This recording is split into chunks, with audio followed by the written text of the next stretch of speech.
ውድ የተዋሕዶ ልጆች እንደምን አደራችሁ፣ እንደምን ዋላችሁ፣ እንደምን ሰነበታችሁ። አሜን እግዚአብሔር የተመሰገነ ይሁን እያልኩኝ እንግዲህ በዝቋላ ገዳም ትናንትናም በቪዲዮ እንደገለጽኩት አባቶቻችን ተገለዋል። እነዚህ የሞቱት አባቶቻችን እንግዲህ አጥፍተው ሳይሆን በማንነታቸው ኦርቶዶክስ በመሆናቸው የኦርቶዶክስ አባት በመሆናቸው ለሀገራችን ለኢትዮጵያ ለምዕመኗ ለወገን ለዘመድ በመጸለያቸው እንጂ ሰውን አስቀይሞ አይደለም። ስለዚህ የተገደሉት ቤተክርስቲያንን ለማጥቃት ነው ብዬ ነው የማስብ። ስለዚህ አባቶቻችን ቢገደሉም ባይገደሉም የምትጠፋ ቤተክርስቲያን እንደሌለች ገዳዮች ማወቅ አለባቸው።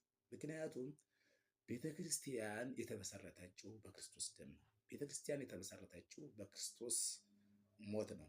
ቤተክርስቲያን የተመሰረተችው በቀራንዮ በጌታችን በመድኃኒታችን በኢየሱስ ክርስቶስ ስቅለት ነው እና ገዳዮች ምንም የምታገኙት ነገር የለም። አባትን መግደል ጀግንነት አያሰኝም።